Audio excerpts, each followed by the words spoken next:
February February 4th, 2018. It's night 26, I think. I didn't do a recording last night because I just was really discouraged. A friend of mine offered a couple weeks ago to that I could stay at her vacant house for a few nights while I was working in Jessup. She said it after I was already finished working in Jessup. So I couldn't take her up on the offer, and I thanked her. It was really nice of her. But yesterday, especially after what happened at Walmart, Savannah Walmart the other night, I just wanted a good night's sleep. So I asked her if I could just park there overnight. And she said she'd rather that I didn't do that because she's got the neighbors watching the place, and she didn't want the police to be called and stuff. And she didn't want to disturb the neighbor and stuff like this. So I don't know what happened there, but it really discouraged me. So I went to Crystal's to get some comfort food. Right now I'm at the park under the pavilion. It's getting dark. It's just about dark. That's what you're seeing in front of me. Same thing I'm seeing. So I went to Crystal's, and I believe that I failed a test that the Lord presented to me. I know that I did, in fact. I feel really bad about it, but I do want to talk about it for a minute. I went in there, and there was a man about my age, give or take, and older man, and he had a bicycle parked in the front, and he had a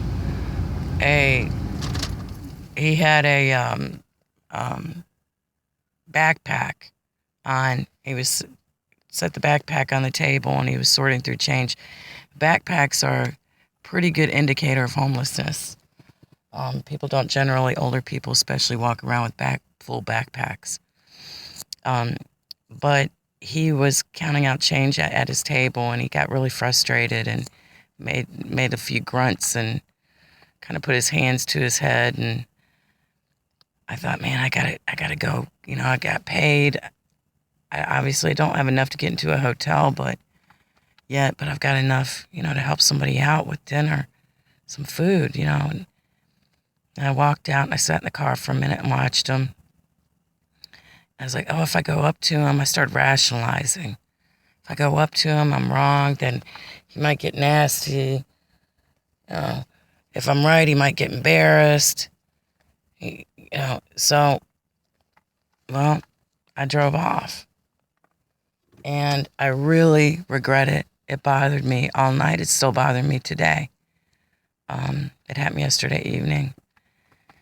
And I prayed forgiveness because I should have taken the risk and helped this person.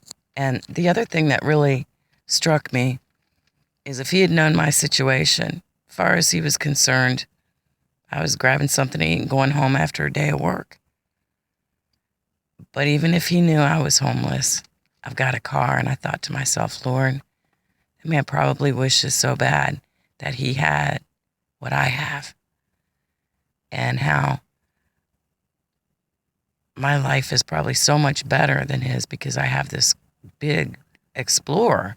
Call it a car, but let me make it clear. I got an Explorer. The whole back is laid open, and it's huge. I stretch out every night completely. And I started just really thinking about that and how it made me feel really blessed to have this car and protection and shelter and what have you, a way to get to work. But I pray to God I don't ignore that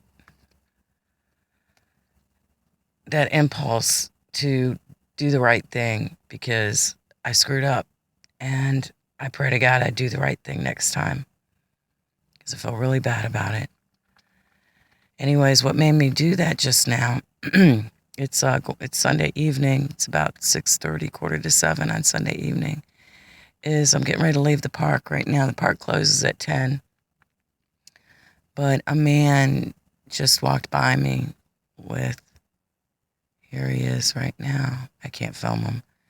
But he's got a couple of bags, like grocery bags, and a huge backpack on his shoulders, and he's in the park. And I could just about bet he's homeless. Just about bet it. He's by himself. And I pray for him. They're everywhere. People just aren't looking. People are not looking. But there are homeless people everywhere. And it looks like he's going to walk right in front of my view here. And I'm not going to... It's not my fault. I'm not trying to film him. But there he is right there. And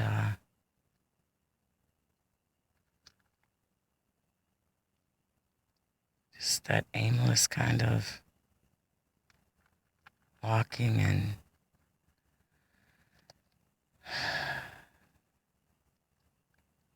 people don't see it. I went to visit my friend today, Heike. The people I stayed with, I really forged a wonderful friendship with this woman, German lady, while I lived there, and we had a really good time. But we were talking about, what I'm seeing out here, and she goes, "Well, I don't see them." And I said, "No, you're not going to, because you're not at the right places. If you're sitting at Walmart, parked on the outer rim at nightfall, you'll start to see the cars pull in. And you might think, oh, they're just working. No, they're not working that far away from the entrance. And they're still there in the morning. And their windows got cardboard in front of them and stuff like this." He's walking back again. And so she was like, "Yeah, I guess I guess I wouldn't see it. I'm just going in and grabbing my stuff by the entrance and parking as close as I can to the entrance and getting my stuff." And I said, "Yeah." And as I said, it's gotten worse over the last several years. Maybe it'll get better. Maybe the job market will get better. Maybe resources will become more available for people in this situation. Maybe the current politicians will make some changes. I don't know. But it did get pretty bad, and people just don't see it. It's like, how many people are at the park late at night? Not too many. Anyways, as I've said before, it's not our place to judge who deserves help and who doesn't deserve help. The Lord will sort that out. And that man last night, maybe he was broke because he went on a binge and drank all his money up. I don't know, and I don't care. And that's none of my business. My business was that I saw someone that was scrounging up change to get something to eat very clearly, and I did not respond appropriately. I did not respond as a Christian is instructed to respond, in addition to just not responding appropriately as a human being. So hopefully I won't screw up like that again. And this gentleman walked in here with a couple of grocery bags. I think he's maybe has food stamps or whatever. He seems okay there, but it's been raining like a mother today. It has been pouring rain all day long. In fact, I slept half the day. It isn't much you can do. It was just pouring. So, doesn't have a place to stay. And he might try and hide out here, but people get run off here at night. I know that for a fact. Because I had somebody that, a person I knew that lived in the park a couple years ago. And they told her she had to find another place to camp out. So he might hide and then try and I don't know. I know that Richmond Hill doesn't have any kind of shelters or anything. Go to Savannah, however you're going to get there. Go to, I don't know where. Savannah's the only place I know. So anyways, this has really run over the time limit. But I feel like it's an important entry. And I want to make sure that if, I put things that are noteworthy in here and not forget. And some things I'm going to edit out later before I open these up on YouTube. I will edit out because they're there just as a reminder for me as I begin to really dig into this book. I started the book, but I'm not writing the book out here. It's too much going on around me all the time to be not paying attention trying to write a book. So the book is going to get written when I get into a hotel and I have these videos. My memory from the other things, but as far as this excursion, I have it on video, so that'll remind me of certain things I need to write about. That's it. It is night 26. Let's see. Yeah, night 26. Almost 4 weeks. Tuesday will be the 28th. It will be 4 weeks out here. And I'm not even got enough money for 1 week in a hotel.